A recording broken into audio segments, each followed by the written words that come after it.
Good morning students. આગળના લેક્ચરમાં આપણે ડાયરેક્ટ ઇનડાયરેક્ટ સ્પીચમાં ઇમ્પરેટિવ સેન્ટેન્સ એટલે કે આજ્ઞાર્થ વાક્યોનું ડાયરેક્ટમાંથી ઇનડાયરેક્ટ કરતાં શીખ્યા હતા અને જેમાં આપણે 7મા એક્ઝામ્પલ સુધી ડિસ્કશન કર્યું હતું. આજે આપણે 8મું ઉદાહરણ જોઈએ. Chandni said to Deepti, please give me your pen. અહીં ડાયલોગમાં પ્લીઝનો ઉપયોગ થયો છે અને પ્લીઝ શબ્દ રિક્વેસ્ટ જ્યારે કરવામાં આવે ત્યારે આપણે વાપરતા હોઈએ છીએ. માટે અહીં જ્યારે ઇનડાયરેક્ટ કરવાનું હોય ત્યારે પ્લીઝ શબ્દ નીકળી જાય અને તેના સ્થાને રિપોર્ટિંગ વર્બ રિક્વેસ્ટેડ મૂકવામાં આવે છે. અને ત્યારબાદ આજ્ઞાર્થ વાક્યમાં જે રીતે ક્રિયાપદની આગળ ટુ મૂકવાથી ઇનડાયરેક્ટ સ્પીચ બને છે તેમ અહીં ક્રિયાપદ ગીવની આગળ ટુ મૂકવામાં આવ્યું છે. તો વાક્ય બને છે ઇનડાયરેક્ટ સ્પીચનું, Chandni requested Deepti to give her pen. તો પ્લીઝ નીકળી જાય અને રિક્વેસ્ટેડ આવે. હવે જોઈએ લેટ્સવાળા વાક્યોનું ઇનડાયરેક્ટ. જ્યારે લેટ્સવાળા વાક્યોનું ઇનડાયરેક્ટ કરવાનું હોય ત્યારે રિપોર્ટિંગ વર્બ સજેસ્ટેડ આવે છે. કેમ કે લેટ્સ એ લેટસનું ટૂંકું રૂપ છે અને લેટ્સનો ઉપયોગ કે જ્યારે કોઈ સૂચન કરવાનું હોય તેના માટે વપરાય છે અને માટે અહીંયા રિપોર્ટિંગ વર્બ આવશે સજેસ્ટેડ. ત્યારબાદ કંજક્શન આવે છે ધેટ. વળી ડાયરેક્ટમાંથી ઇનડાયરેક્ટ કરતી વખતે લેટ્સ શબ્દ નીકળી જાય અને તેના સ્થાને ધે શુડ વત્તા ક્રિયાપદ મૂકવામાં આવે છે. હવે ઉદાહરણ જોઈએ. Boy said to his friends, let's go home now. ચલો આપણે હવે ઘરે જઈએ. આ સૂચન કરવામાં આવ્યું છે માટે અહીંયા રિપોર્ટિંગ વર્બ આપણે લખ્યું સજેસ્ટેડ. છોકરાએ સજેસ્ટ કર્યું એના ફ્રેન્ડને કે, એટલે ધેટ આવ્યું કંજક્શન. ત્યારબાદ લેટ્સ નીકળી જાય અને તેના સ્થાને ધે શુડ મુકાય. બાકીનું વાક્ય જેમ છે તેમ જ આવ્યું અને નજીકતા દર્શાવતો શબ્દ નાવ ધેનમાં ફેરવાયો. તો આ રીતે જ્યારે લેટ્સવાળા વાક્યોનું ઇનડાયરેક્ટ કરવાનું હોય ત્યારે લેટ્સ નીકળી જાય અને ધે શુડ મૂકવામાં આવે છે. વળી પ્રોનાઉન બદલાય ના અને એડવર્બ બદલાય એ નિયમ અહીંયા લાગુ પડે છે. અહીંયા કાળ બદલાતો નથી કેમ કે દરેક જગ્યાએ તમારે શુડ જ લખવાનું હોય છે અને આપણે જાણીએ છીએ કે શુડ એ ત્રણેય કાળમાં સમાન રહે છે, ત્રણેય કાળમાં વપરાય છે. આથી અહીંયા કાળ બદલવાનો રહેતો નથી, માત્ર પ્રોનાઉન અને એડવર્બ્સ બદલવાના રહે છે. હવે બીજું ઉદાહરણ જોઈએ. The leader said let's grow more trees. The leader suggested that they should grow more trees. હવે અહીં લેટ્સનો ઉપયોગ સમજ્યા પછી કેટલાક વાક્યો આપ્યા છે જેમાં બધા જ ઇમ્પરેટિવ વાક્યો હવે આવી જાય છે અને તમારે તેની પ્રેક્ટિસ કરવાની છે.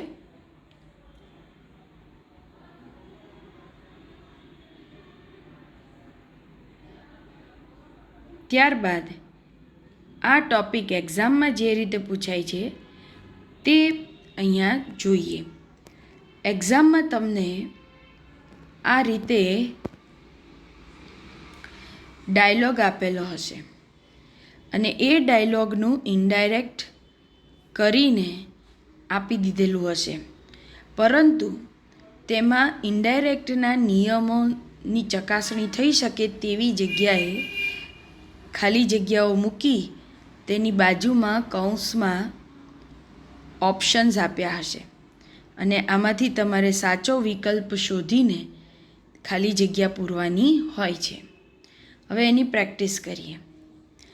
The manager said what is your name. તો આ ક્વેશ્ચન છે એટલે તરત જ ક્વેશ્ચનના જેટલા પણ નિયમો છે એ યાદ કરો કે ક્વેશ્ચન હોય એટલે ઇફ કે વોટ આવે, આસ્કડ આવે, ત્યારબાદ ઇફ કે WH વર્ડ આવે, ત્યારબાદ એનું સ્ટેટમેન્ટમાં રૂપાંતર થાય અને સ્ટેટમેન્ટમાં રૂપાંતર થયા પછી વર્તમાનકાળ હોય તો ભૂતકાળ બને અને ભૂતકાળ હોય એ પૂર્ણ ભૂતકાળમાં ફેરવાય. હવે અહીંયા આપણને તરત ખ્યાલ આવશે કે મેનેજર જ્યારે બોલે છે ત્યારે પૂજા સાંભળે છે, માટે મેનેજર પ્રશ્ન પૂછે છે એટલે આપણે આસ્કડ કરવું પડે, એટલે અહીંયા સાચો જવાબ છે આસ્કડ. The manager asked. વળી પ્રશ્ન WH વર્ડથી શરૂ થાય છે એટલે કંજક્શન ઇફ નહીં આવે પણ WH વર્ડ આવશે, એટલે એ પણ અહીંયા લખેલો છે.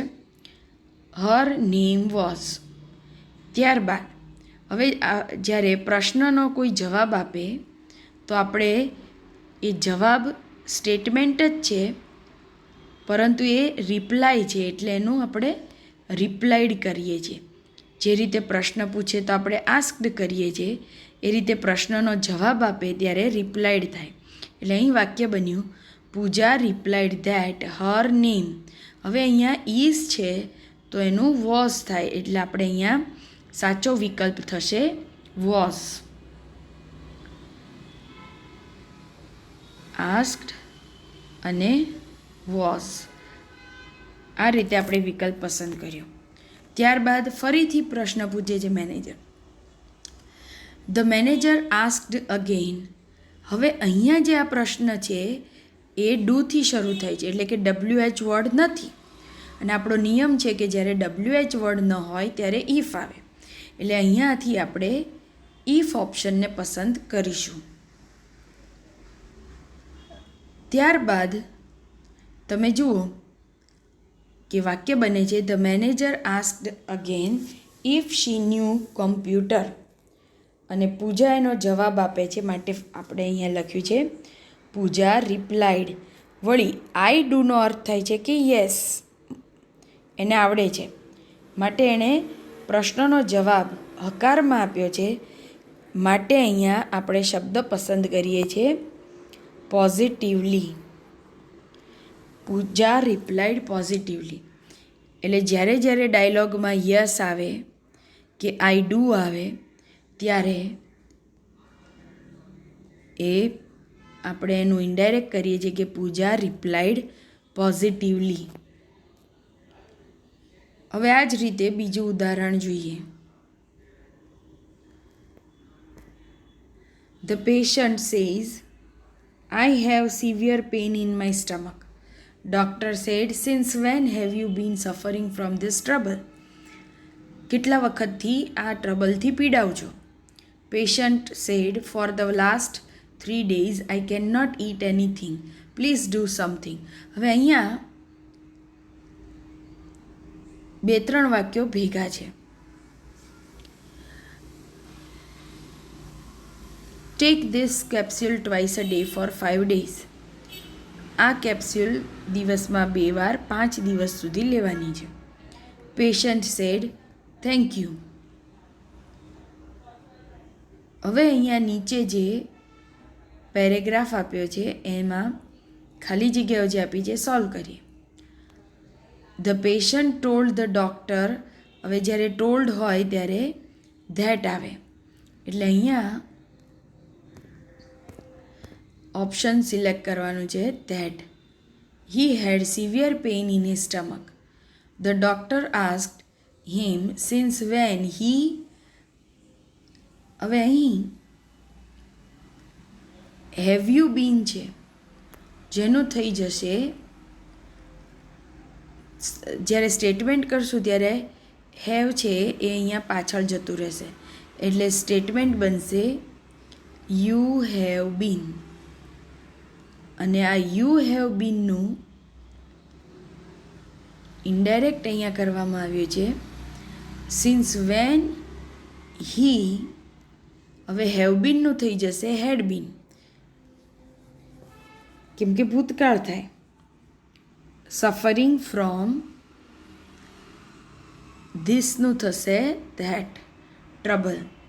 The patient replied that he had been suffering from that trouble for the last 3 days.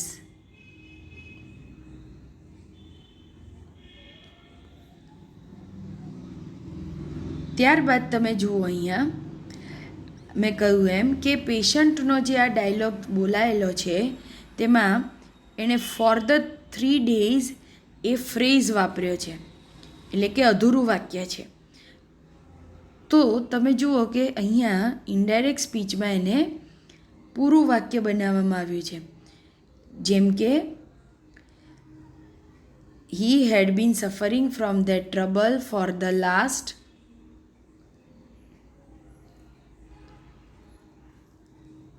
3 days.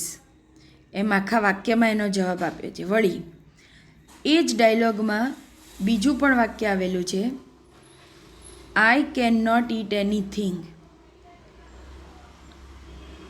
આ વિધાન વાક્ય છે, માટે તેનું ઇનડાયરેક્ટ પણ વિધાન વાક્યની જેમ જ થાય. એટલે અહીંયા કર્યું છે એન્ડ એડેડ ધેટ. અહીંયા ધેટ વાપર્યું કન્જક્શન, કેમ કે આગળનું વાક્ય એ વિધાન વાક્ય છે, અને એટલે આઈ કેન નોટનું થયું he could not eat anything. એટલે અહીંયા વાક્ય પૂર્ણ થાય છે. ત્યારબાદ હજુ એ રિક્વેસ્ટ કરે છે, કેમ કે અહીંયા જુઓ પ્લીઝ શબ્દ વાપર્યો છે. Please do something. અને આપણે હમણાં જ જોયું તેમ પ્લીઝનો ઉપયોગ રિક્વેસ્ટ માટે થાય છે, માટે અહીંયા પ્લીઝની ને જે વાક્ય છે એમાં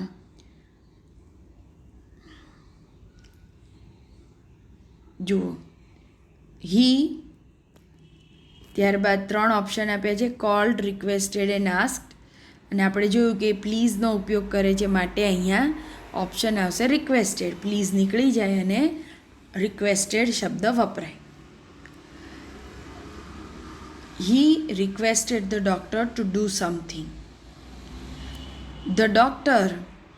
હવે ત્યારબાદ આપણે જોઈએ કે જ્યારે પેશન્ટ રિક્વેસ્ટ કરે છે કે કંઈક કરો, મને હવે બહુ દુખાવો થાય છે, કંઈ ખાઈ શકાતું નથી, ત્યારે ડૉક્ટર એને સલાહ આપે છે કે tech this capsule twice a day for 5 days.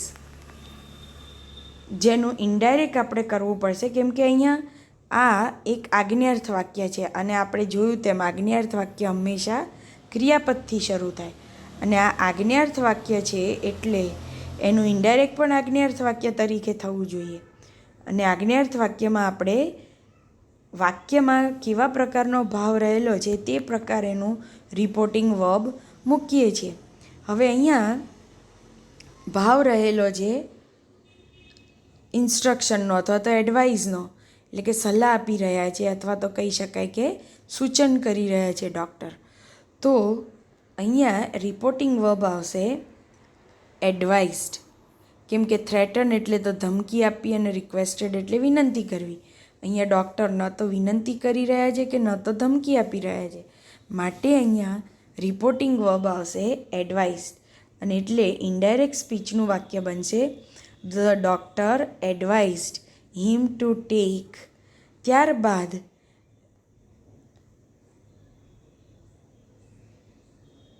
This જે છે એનું ધેટ થશે, અને એટલે અહીંયા ધેટ ઓપ્શન મૂકવું પડે. He advised him to take that medicine twice a day for 5 days. ત્યારબાદ પેશન્ટ છે એ કહે છે થેન્ક યુ. તો એ થેન્ક યુને આપણે ઇનડાયરેક્ટ કરીશું સીધું જ આ રીતે. ધ પેશન્ટ થેન્ક્ડ, ભૂતકાળ થઈ જાય હંમેશા, એટલે આપણે અહીંયા થેન્ક્સ કે થેન્કને સિલેક્ટ નહીં કરીએ, પણ થેન્કડને સિલેક્ટ કરીશું. તો વિદ્યાર્થી મિત્રો, આ રીતે આ બધા જ એક્ઝામમાં આ પેરેગ્રાફ્સ આ રીતે જ પૂછાય છે, પરંતુ તમને નિયમો બધા જ મોઢે હોવા જોઈએ. અને જો નિયમો મોઢે હશે તો તમે સામે જે ઓપ્શન્સ આપેલા છે એ ઓપ્શન્સ પણ સાચા સિલેક્ટ કરી શકશો. એટલે ભલે તમને એવું લાગે કે અહીંયા MCQ આવવાના છે, ઓપ્શન આપેલા હશે એટલે આ તો સાવ સહેલું છે, પરંતુ જો નિયમ યાદ નહીં હોય તો તમે સાચું ઓપ્શન સિલેક્ટ કરી શકશો નહીં. માટે ડાયરેક્ટ ઇનડાયરેક્ટના નિયમો ખૂબ પાકા કરી લેજો. હવે ત્રીજું ઉદાહરણ જોઈએ. હવે કિંગ ક્વેશ્ચન પૂછે છે એટલે આવશે આસ્ક્ડ. ધ બેગર, વોટથી પ્રશ્ન શરૂ થાય છે એટલે વોટ કંજક્શન તરીકે આવ્યું.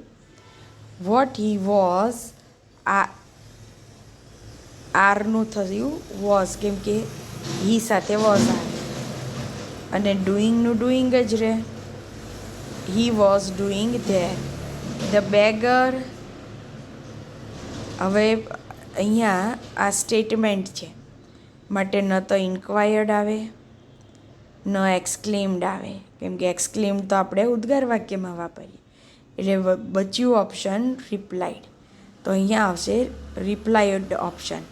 ધ બેગર રિપ્લાઇડ ધેટ, હેવનું ભૂતકાળ થયું હેડ. હી had bin searching for a રૂપી સિન્સ મોર્નિંગ. ત્યારબાદ રાજા જે વાક્ય બોલે છે તે છે એક્સક્લેમેટરી સેન્ટેન્સ, એટલે કે ઉદ્ગાર વાક્ય છે.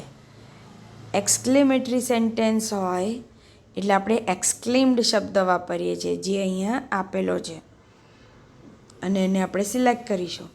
એટલે વાક્ય બનશે the king exclaimed that he was a very greedy man. અહીંયા એક્સક્લેમેટરી સેન્ટેન્સનું સ્ટેટમેન્ટ બનાવવું પડે, જે અગાઉ આપણે શીખી ગયા છીએ. વોટ અ ગ્રીડી મેન, એનું એક્સક્લેમેટરી સેન્ટેન્સ શું બનશે? You are a very greedy main.